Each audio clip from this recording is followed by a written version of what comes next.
inviting me. We started this day with talking about bacterial physiology, moved to BTI and the cryotoxins, and now we were talking about employing them in transgenic plants. And I will be talking about gene pyramiding, from vector assembly to genome editing. I'll start with what is gene pyramiding. We basically have few parents, each one with a different trait, and we want to condense all the traits into one commercial cultivar. And if you have 6 traits by this scheme, you will see that you need at least 3 generations. Now, if you are talking about Arabidopsis, this is not a problem. It will take half a year to 1 year. If we are talking about poplar trees, it might actually take about 30 years or more. There are a few examples for gene pyramiding on several crops. We basically want resistant to disease, resistant to pests, like in cotton, where they cloned 2 crygenes. And there are many ways to form transgenic plants. And so far, we were using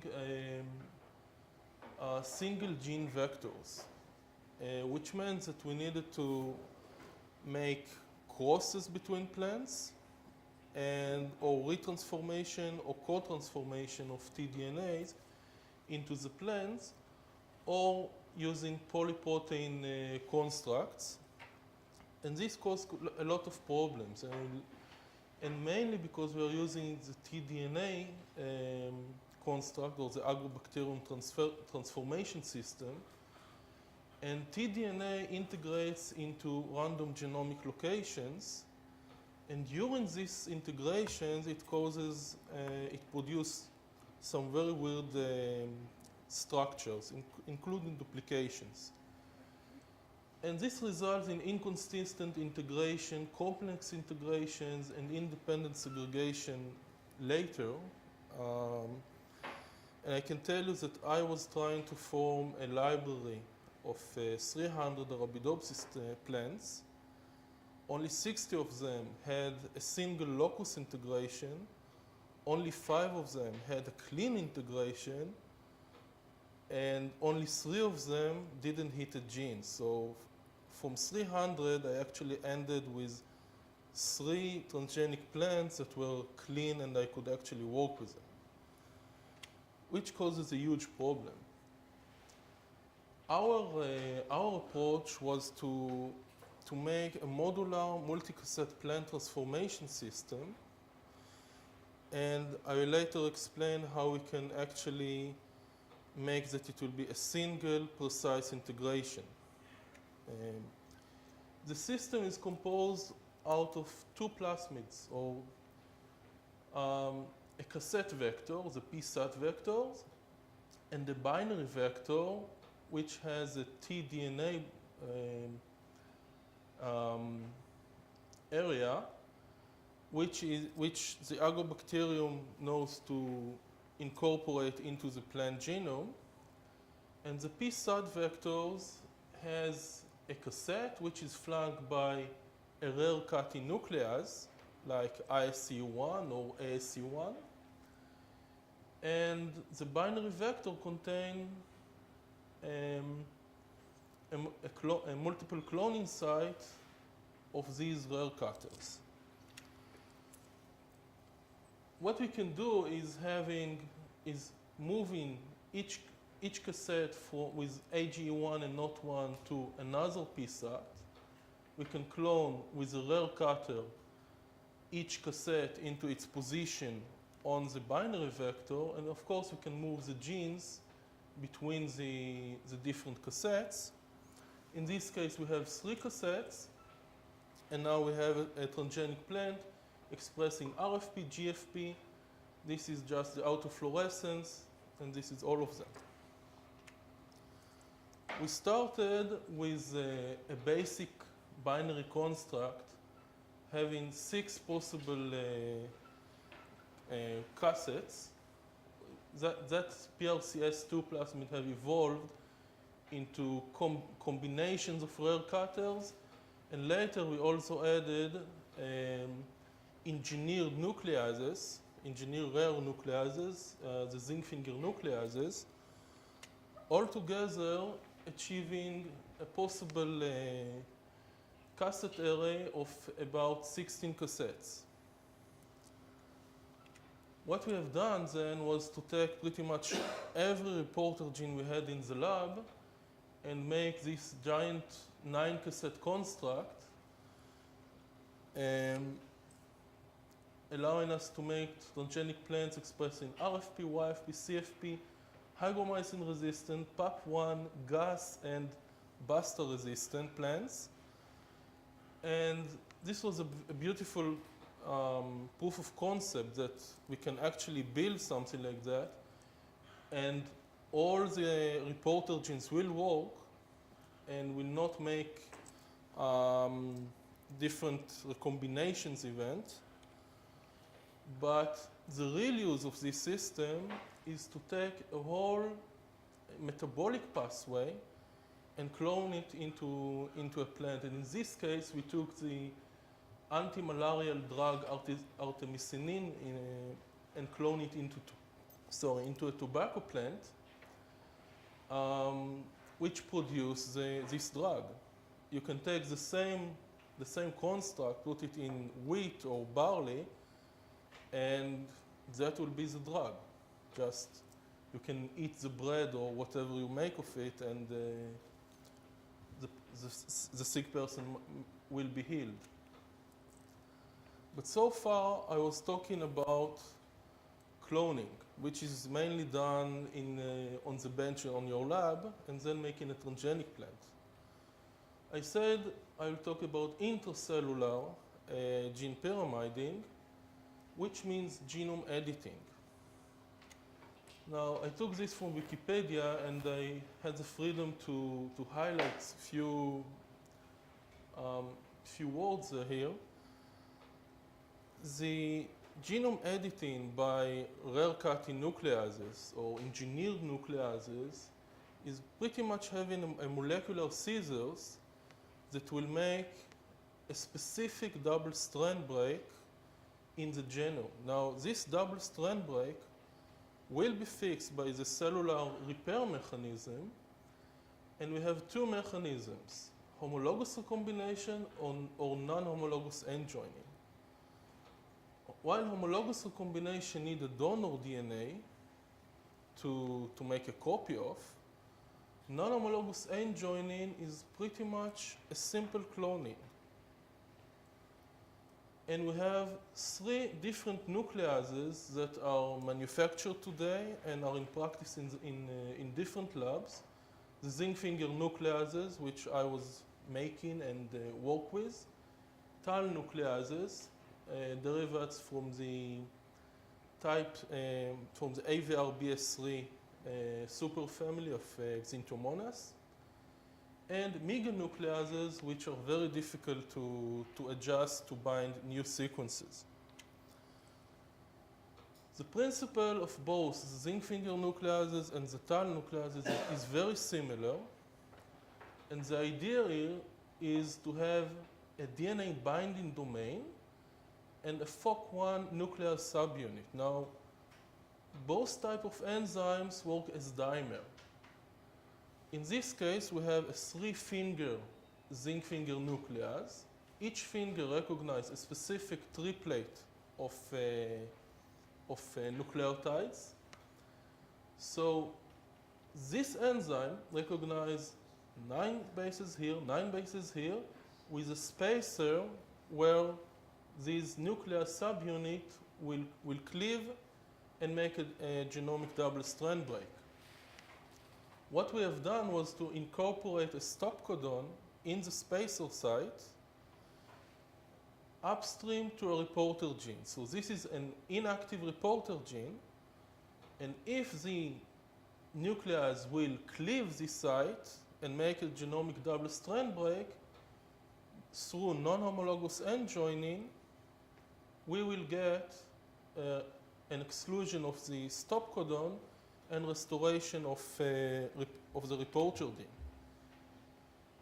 While we have transgenic plants expressing zinc finger nucleases under a heat shock promoter and a stop gas reporter gene, you see that when we have no heat shock, the plants don't show any gas activity.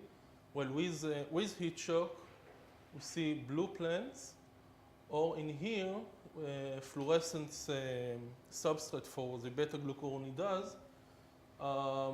These are Arabidopsis protoplasts, and these were actually analyzed under FACS, enabling us to compare between different zinc finger nucleases and different treatments.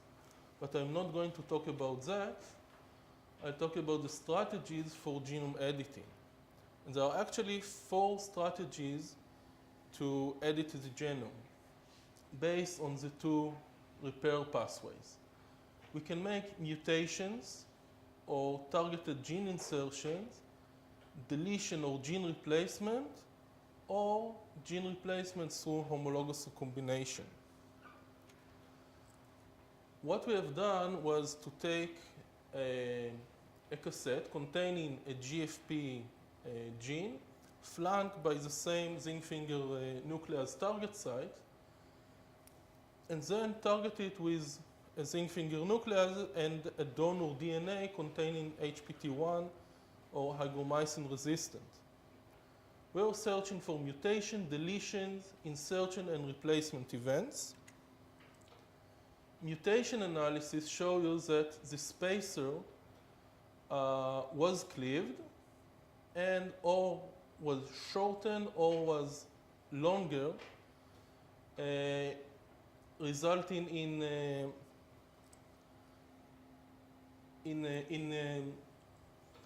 the fact that the nucleus couldn't cleave this spacer anymore. But what was more interesting was these 2 plants that are derivative from the same parental line, where on the left spacer they had an identical mutation, while on the right spacer they have a different mutation, telling you that you had a mutation, cell division, and then the next mutation, which tells us that gene targeting of several target sites is sequential or independent.